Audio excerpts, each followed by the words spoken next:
আত্মীয়তার বন্ধন নিয়ে আমাদের কথা চলছে। বর্তমান দুনিয়াতে একটা অবহেলিত সুন্নাত,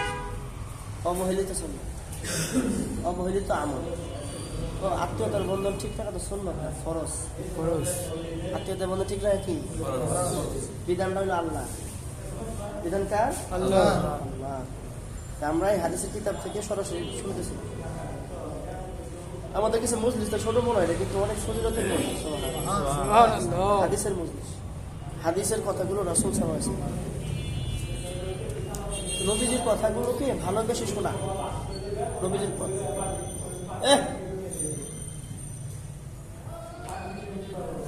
একজন জানতো আদবের সাথে তার বাইরে কথা বলতে, ভিতরে মানুষ নামাজ। তাহলে রাসূলুল্লাহ সাল্লাল্লাহু আলাইহি সাল্লামের কথাকে মহব্বতের সাথে শোনা ভাই। কে পড়তেছে না দেখা, কি পড়তেছে সেটা শোনা। আমাদের সবসময় আমাদের সমাজের কিছু ট্রেডিশন খুব খারাপ হয়ে যেতেছে। কি জানেন? কথা কে বলে দেখে, ব্যক্তি দেখে। ব্যক্তি দেখতে নাই, ব্যক্তির কথাগুলো দেখা উচিত। হ্যাঁ, কখনো কখনো ব্যক্তিও গুরুত্বপূর্ণ বিষয়, কিন্তু আল্লাহ তো আপনাদের কাছে যাদেরকে এই মসজিদে যারাই আসে সবাই তো আল্লাহ কবুল করে ইমাম হিসেবে আনে নাকি? আল্লাহ তো কবুল করে আনে। তাহলে আর ব্যক্তি কি দেখবেন? ইমাম তো আল্লাহ আপনাদের বানাই দিয়েছে। এখন হলো অনুসরণ করা। এখন কি করা? যে কয়দিন ইমাম হিসেবে আল্লাহ রাখে সেই কয়দিন তাকে ইমামের মর্যাদা দেওয়া। এটা হলো আমার হক, এটা হলো পরে যে আসবে তার হক, যারা আগে চলে গেছে তাদের হোক, যারা সামনে আসবে তাদের হোক। মুসল্লিদের কাজ হলো ইমামকে অনুসরণ করা। ইমাম যদি হকের উপরে থাকে, হকের উপরে চলার চেষ্টা করে, হককে আঁকড়ে ধরার চেষ্টা করে, তখন ইমামকে মানা উম্মতের জন্য জরুরি। আর ইমাম যদি হকের উপরে না থাকে, ঠিক আছে, বাতিল অথবা বেদাআত করে, বাতিলদের সাথে আপোষ করে, হ্যাঁ, বাতিলদের সাথে লিয়াজু করে চলে, এরকম যদি হয়, বাতিলদের কাছ থেকে দুনিয়াবি ফায়দা নেয়, টাকা পয়সা নেয়। এই জন্য আমাদের উস্তাদরা বলতেন যে আলেমদের সরকারি বড় পর্যায়ে যারা আছে তাদের সাথে আলেমদের মাখামাখিটা ভালো দেখা যায় না। আলেমদের মাখামাখিটা কি দরকার? এমপি, মন্ত্রী, স্বরাষ্ট্রমন্ত্রী এদের সাথে হুজুরদের মাখামাখি দরকার থাকে কি ভাই? আলেম থাকবে কোরআন ও হাদিস নিয়ে, মুসল্লিদেরকে নিয়ে থাকবে। ইমাম সাহেব সবাই নিয়ে থাকবে। ইমাম সাহেবদের উচিত না, আলেম সাহেবদের জন্য উচিত না রাষ্ট্রের যারা বড় বড় দায়িত্বে আছে এদের সাথে গিয়ে ঘষাঘষি করাটা ঠিক না। এবং অতীতের জগতের বড় বড় ওলামায়ে কেরাম, বড় বড় আসলাফ, তারা বলছে যে আলেমদের জন্য এটা কখনো উচিত না যে তারা সরকারি বড় বড় কর্মকর্তাদের সাথে সুসম্পর্ক রাখে। সালাম কালাম হবে, কিন্তু যায় যে আলগা পিরিত যেটা বলে আর কি, তাদেরকে একেবারে নমো করা, তাদের সাথে একেবারে খুব রস লাগায়, তারা যেটা বলবে এটাই সঠিক, ইসলামের বিরুদ্ধে বললেও সঠিক। নাউজুবিল্লাহ। কিছু এরকম আছে, কিন্তু ইসলামের বিরুদ্ধে বলে তাও কিছু বলে না। অথচ ইসলামের বিরুদ্ধে কিছু বলে সরাসরি তাকে বলা উচিত, ভাইরা আপনি ঠিক বলেন, এটা আল্লাহ নবীর কথার বাইরে চলে গেছে, আল্লাহ নবীর কথার বাইরে চলে গেছে। তাহলে এই জন্য কে আমরা সবসময় বক্তা মাফি, চেহারা দেখি, ঢক দেখি, ইউটিউবে ভাইরাল কিনা খেয়াল করি, এগুলো সব ফিতনা দুনিয়ার জন্য। এগুলো আমাদের জন্য গজব নিয়ে আসছে, এগুলো আমাদের জন্য আযাব নিয়ে আসছে, ঠিক আছে? এগুলো কোরআন হাদিসকে আমাদের চোখের সামনে হালকা করে দিচ্ছে। এই সমস্ত বিষয় ব্যক্তি পূজা জন্ম হয়েছে, ব্যক্তি পূজা, সমাজে ব্যক্তি পূজা হয়ে যায়। একজন হুজুরের বক্তব্য খুব হয়, আর ভালো একজন আলেম যার বক্তব্য আপনি তার চাইতে ভালো আলেম একজন আসছে, তারা মূল্যায়ন করে না। বুঝতে পারছেন? এই যে আমাদের ডক্টর মিজানুর রহমান আজহারী, বাংলাদেশে কত বড় আলেম ছিল, কত ফেমাস, কিন্তু তার চাইতে বড় আলেম কি নাই বাংলাদেশে? বাইতুল মোকাররমের খতিব সাহেব, কি মনে করেন তাকে? আজহারী সাহেব তো সারা পৃথিবীতে আলেম হিসাবে স্বীকৃতি পায়নি। সে একজন ইসলামিক স্কলার হিসাবে স্বীকৃতি পাইছে। আল্লাহ তার চেহারাও সুন্দর দিছে, বক্তব্য সুন্দর, বাগ্মিতা, আল্লাহ জবান তার সুন্দর দিছে, মিষ্টি ভাষা সে কথা বলে, তার ভাষা চমৎকার, শব্দ চয়ন, তার ভাষার প্রতি সবাই আকর্ষণ করে, কিন্তু সে আহলে ইলম না। কিন্তু এরকম 100 আজহারী আর বাইতুল মোকাররমের একজন খতিব, তার কাছাকাছি হতে পারে। সুবহানাল্লাহ। বাইতুল মুকাররমে যিনি খতিব ছিলেন বিশ্ববিখ্যাত আলেম, তার কিতাব মিশরের বড় বড় ভার্সিটিতে পড়ানো হয়। সুবহানাল্লাহ। বাইতুল মুকাররমে খতিব সাহেবের লিখিত কিতাব কই পড়ানো হয়? মিশর আজহার ইউনিভার্সিটিগুলোতে পড়ানো হচ্ছে, সৌদি আরবের ইউনিভার্সিটিগুলোতে এখন পড়ানো হচ্ছে, এরপরে দুবাই মালয়েশিয়াতে পড়ানো হচ্ছে, দুবাই পড়ানো হচ্ছে। তাহলে ওনারা ফাউন্ডেশন বুঝাইতে পারছেন বিষয়গুলো। এই জন্য ব্যক্তি না দেখে।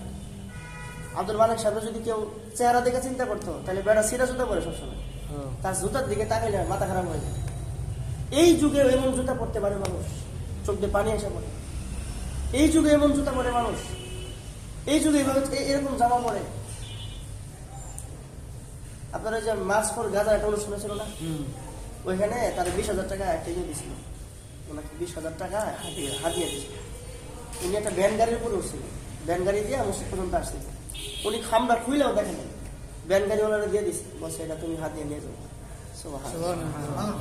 পরে জানতে পারছি এটার মধ্যে 20,000 টাকা ছিল। কত টাকা ছিল? ওনারা এইভাবে দুনিয়াকে ছেড়ে দেয়। ভাড়া দিছিল, এই জন্য দিয়ে দিছে, সেটা আপনার গাড়ি ভাড়া, গাড়ি ভাড়া পুরোটাই দিয়ে দিছে। চিন্তা করছেন বিষয়গুলো? আমরা আসলে আল্লাহওয়ালা খুঁজি না, আমরা খুঁজি ইউটিউবওয়ালা। কি বলা? ইউটিউবওয়ালা, ক্যামেরাওয়ালা, এগুলো খুঁজি। এটা তো দরকার ছিল দিন প্রচারের জন্য, তাফসীর আমরা সারা দুনিয়া ছড়াইয়া দিব, আমরা কোরআন হাদিসের তাফসীর গুলো সারা দুনিয়াতে ছড়াইয়া দিব, এটা এইভাবে হইতে পারতো। কিন্তু এটা এখন ফিতনার কারণ হয়ে গেছে, এইটা ফিতনার কারণ হয়ে গেছে। এটা এখন হয়ে গেছে কে কার কত বেশি চিনে, কার কার ভিউজ বেশি, এগুলো আমাদের পুরো যুবক শ্রেণী মাথা রাখা গেছে। আল্লাহ আমাদের সকলকে মুখলেস দাঈদেরকে মূল্যায়ন করার তৌফিক দান, যারা আল্লাহর জন্য কাজ করে, যারা নিবেদিত প্রাণ ইসলামের জন্য, এদেরকে মূল্যায়ন করার তৌফিক দান।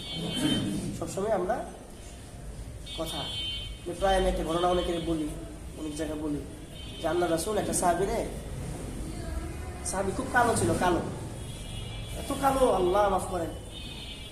ওনার জন্য একটা এলাকার একটা এরিয়ার প্রধান, বুঝতে পারছেন, একটা এলাকার প্রধান নেতা, ওই বড় নেতার মেয়ের জন্য এই কালো সাহাবীকে আল্লাহ রাসূল বিবাহের প্রস্তাব দিয়ে পাঠাইছে, বুঝছেন? এবং যে পাত্র তারই পাঠাইছে ওই লোকের কাছে, যা তুমি যাও। ওই সাহাবী বলছেন, ইয়া রাসূলুল্লাহ, আমার বিয়ে করতে মন চায়। নাম সম্ভবত আব্দুর রহমান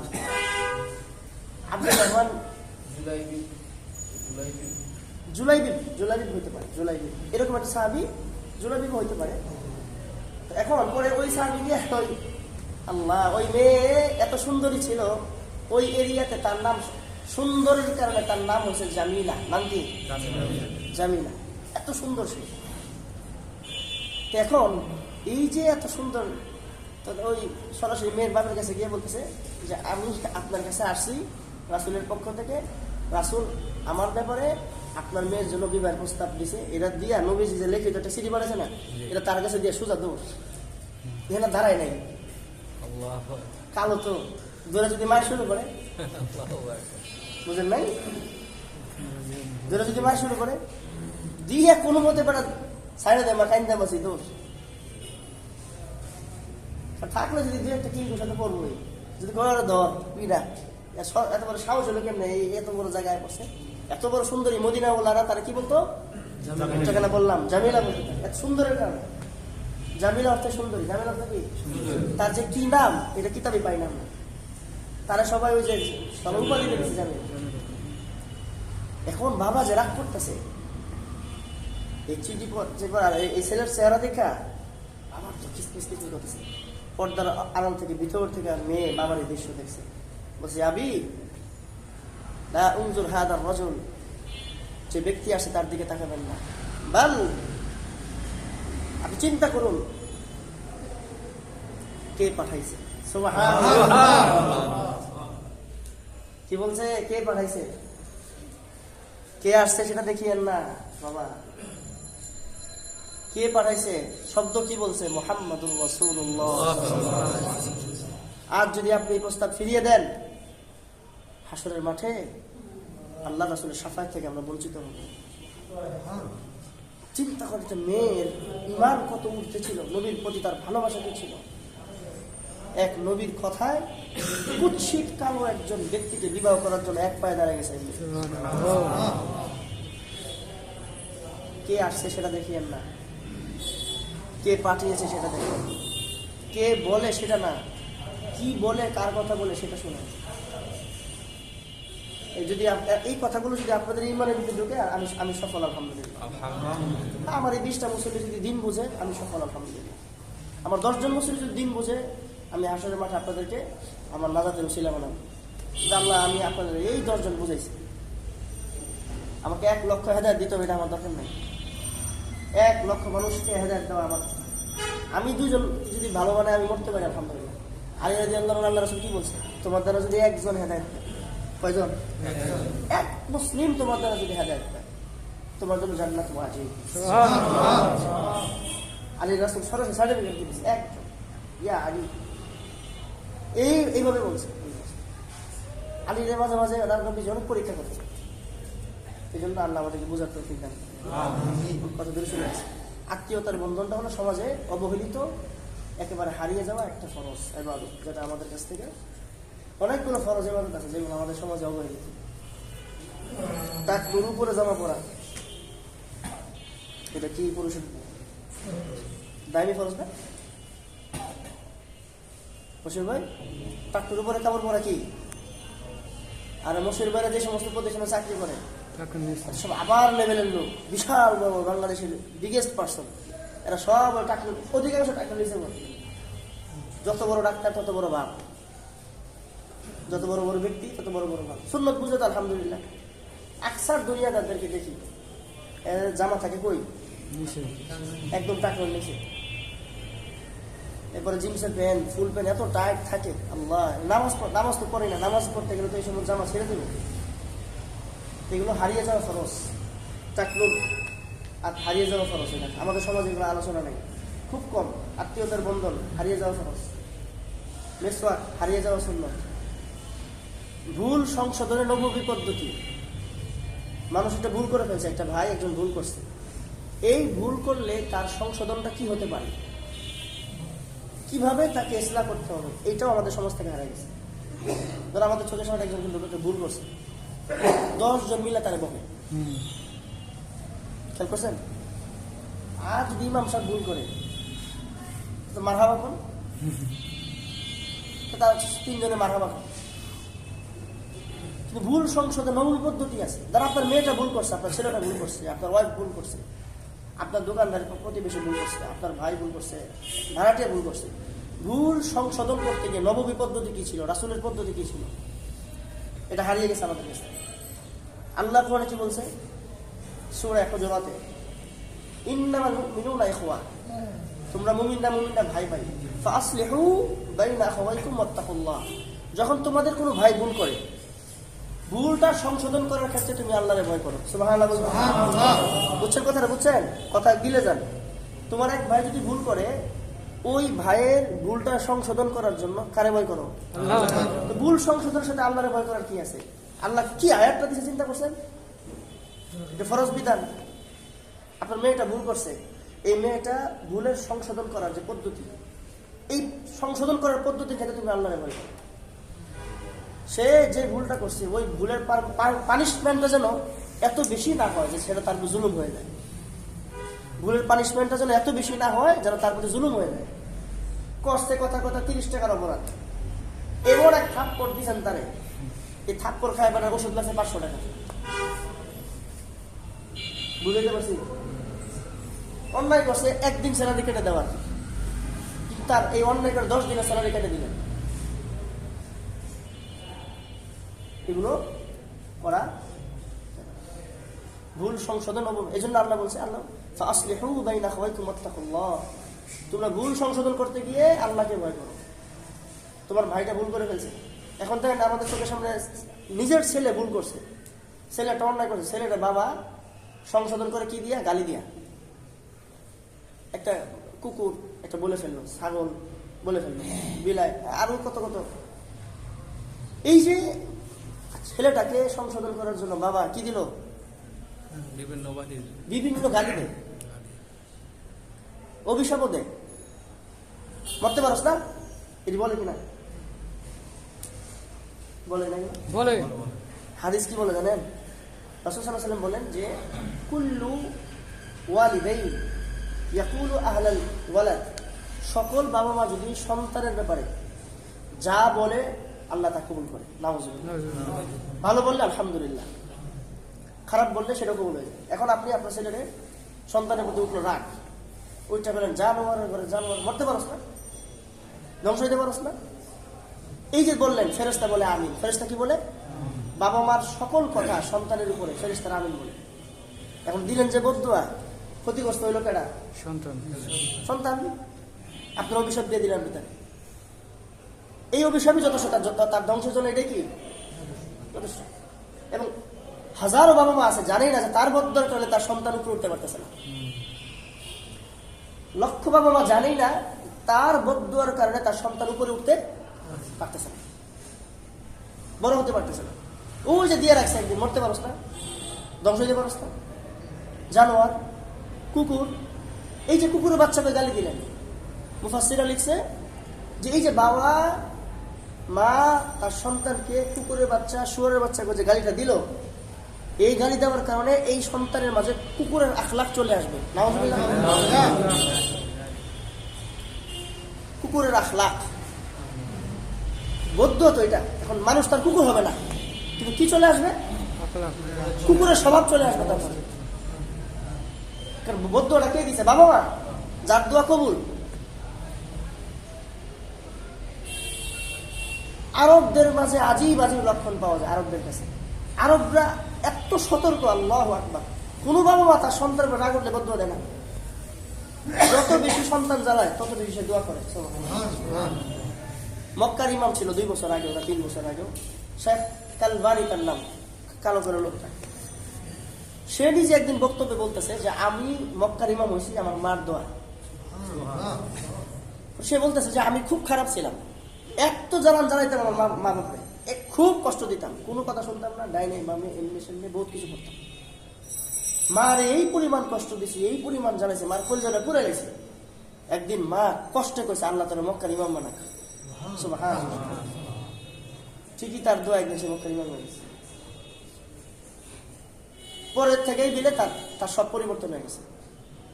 এই দোয়া যেদিন করছে তারপর থেকে তার শয়তানি কমে গেছে, তার লেখাপড়া আগ্রহ বেড়ে গেছে, পড়তে পড়তে ডক্টরেট অর্জন করে ফেলছে। যদিও বর্তমান কালমানি নিলে এখন সমস্যাও আছে, ওই ইমাম এখন বর্তমান মক্কাতে নাই, কিন্তু অল্প কয়েকদিনের জন্য তো হয়েছে। এই জন্য ভাই আমার বাবা মার মধ্যে ধ্বংস হয় না, এই জন্য আজকে তার অন্য দিকে চলে গেল। তা আমাদের কি করা উচিত ভাই? ভুল সংশোধন নবী পদ্ধতি।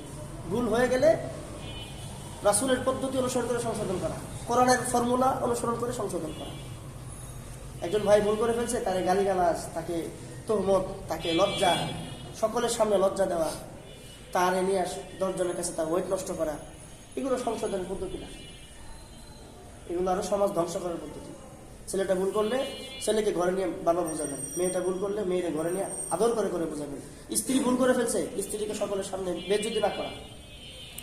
স্ত্রীটা ভুল করছে, বাস এখন আত্মীয় স্বজনের সামনে স্ত্রীটা বাস লয়ে লেছে জামাই ইচ্ছা মতো।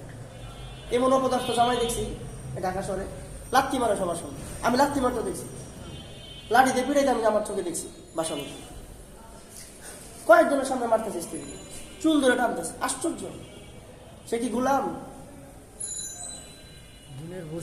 বুঝেই না এখনকার পুরুষ, পিচাসের মতো ব্যবহার করে। ভুল সংশোধনের নবী পদ্ধতি আছে, এটা ভুল করেই ফেলছে, কিন্তু তার সেই ভুল সংশোধনের পদ্ধতি আছে। আর এই জন্য এগুলো শেখার জন্যই, এগুলো বোঝার জন্যই আলেমদের সহবতে থাকতে হবে, ভালো জ্ঞানী গুণী ব্যক্তিদের সহবতে আসতে হবে। যারা দিন ভালো বোঝে, সে আলেম হইতে পারে, গায়ের আলেম হইতে পারে, ভালো বন্ধু বান্ধবের সাথে চলাফেরা করতে হবে। যারা দিন বোঝে ভালো, এরকম বন্ধু নির্বাচনের শরীয়তের প্রতি আরেক কথায় বলছে, বন্ধু কিভাবে নির্বাচন করবো, এটাও ইসলাম পদ্ধতি বলছে।